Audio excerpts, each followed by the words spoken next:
Hi friends, welcome to our channel. তা অনেক দিন বাদে আবার আমি হাজির হয়ে গেছি। এই বছরে সেই রকমভাবে কোথাও আমাদের ঘোরাফেরা হয়নি, কারণ একটা লম্বা গ্যাপ পড়ে গেছে। তা এই গ্যাপটা ইন ফিউচারে আর থাকবে না, এটার কথা আমি দিচ্ছি।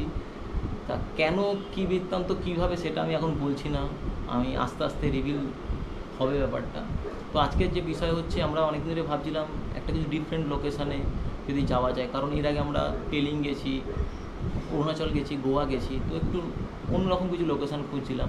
তো আমরা সাউথ ইন্ডিয়া সাইড কোনোদিনও এক্সপ্লোর করিনি, তাই ডিসাইড করলাম যে যদি সাউথের কিছু জায়গা যদি যাওয়া যায়। তো আজকে যেটা আমাদের মেন মানে গন্তব্যস্থল বলা যায়, সেটা হচ্ছে কুর্গ যাব আর পন্ডিচেরি যাব। বাট দুঃখের বিষয় হচ্ছে নবকুমার কাজের সূত্রে একটু আটকে গেছে, তো এই প্ল্যানটাতে ও সামিল হতে পারছে না। তো আমাকে এখান থেকে পুরো সোলো জার্নি হবে, এখান থেকে আপ টু চেন্নাই। তো চেন্নাই অবধি আমি যাব, সেখান থেকে আমার কিছু ফ্রেন্ডস আছে, তো ওদের সাথে মিট করে যাব পন্ডিচেরি, দেন ওখান থেকে কুর্গ যাব। তো জার্নিটা কীরকম হবে আমি জানি না, but I am very excited. আর এখান থেকে চেন্নাই অবধি পুরো সোলো জার্নি হবে যেহেতু। আর আজকে আমার যেহেতু পার্টনার নেই, আমাকে ক্যামেরার পিছনেই ম্যাক্সিমাম টাইম থাকতে হবে। বাট আমি চেষ্টা করব যতটা কভার করা যায়, এবং আমার যা এক্সপিরিয়েন্স আমি তোমাদের সাথে শেয়ার করার চেষ্টা করব। তো দেখা যাক, কথা না বাড়িয়ে চলো, রাস্তায় দেখা হবে। আর এখন মোটামুটি সন্ধে হয়ে গেছে, রাত্রিবেলা আমার ট্রেন আছে চেন্নাই মেল। তো ট্রেনে উঠে বাকিটা দেখবো কীরকম কী এক্সপিরিয়েন্স, সেটাও তোমাদের সাথে শেয়ার করব। তো চলো দেখা যাক। তো যতদূর দেখেছিলাম যে 23 নম্বর গাড়িটা আসে, তাই আর দেরি করছি না, সোজা এগিয়ে যাচ্ছি 23 নম্বরের দিকে। কারণ এখান থেকে অনেকটা ঘুরে ঘুরে যেতে হয়। তো হাওড়া স্টেশনে নেমে একটা জলের বোতল কিনেছিলাম, কিনেই সঙ্গে সঙ্গে পড়ে ফেটে গেল। এখন উল্টো দিক দিয়ে জল খেতে হচ্ছে, পুরো কমেডি হয়ে গেল না। এ দেখো, মাথা চিপি বন্ধ, উল্টো দিক দিয়ে জল খেতে হচ্ছে। ট্রেন চলে এসছে, আমার হচ্ছে B3।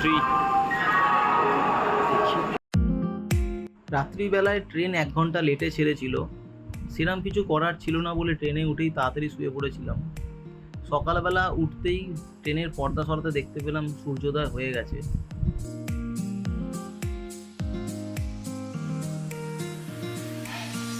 ট্রেনের বাইরে উঁকি মারতেই দেখি খুর্দা স্টেশন ক্রস করছি। সকাল সকাল ব্রেকফাস্টের জন্য ট্রেন থেকেই নিয়ে নিয়েছিলাম ভেজ কাটলেট, যার সাথে 2টো পাউরুটি আর একটা সসের পাউচও দিয়েছিল।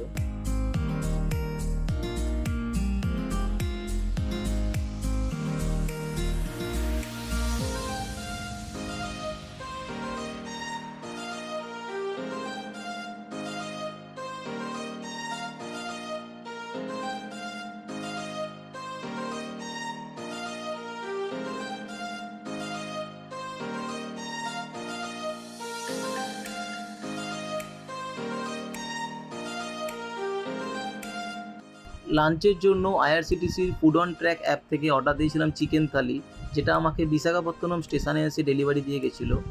থালির মধ্যে ছিল রাইস, 1 পিস রুটি, 2 পিস চিকেন, সবজি আর ডাল।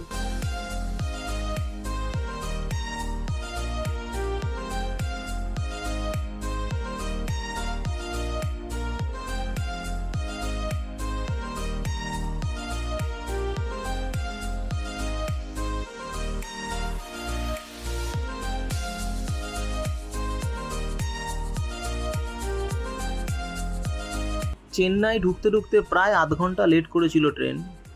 স্টেশনে নামার পরে অটো বুক করে নিয়েছিলাম হোটেল যাওয়ার জন্য। আর একটা জিনিস নোটিস করলাম, এখানে সবথেকে বেশি অ্যাভেলেবেল ট্রান্সপোর্ট হচ্ছে অটো।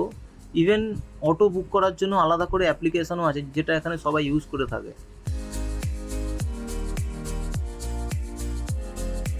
দুপুরবেলা লাঞ্চ করার পরে একটু রেস্ট নিয়ে ইভিনিংয়ে চলে গেছিলাম নেক্সাস বিজয়া মলে। মলটার চারপাশটা খুব সুন্দরভাবে সাজানো। তো যদি কেউ চেন্নাইতে আসো, তোমরা একবার ঘুরে যেতে পারো।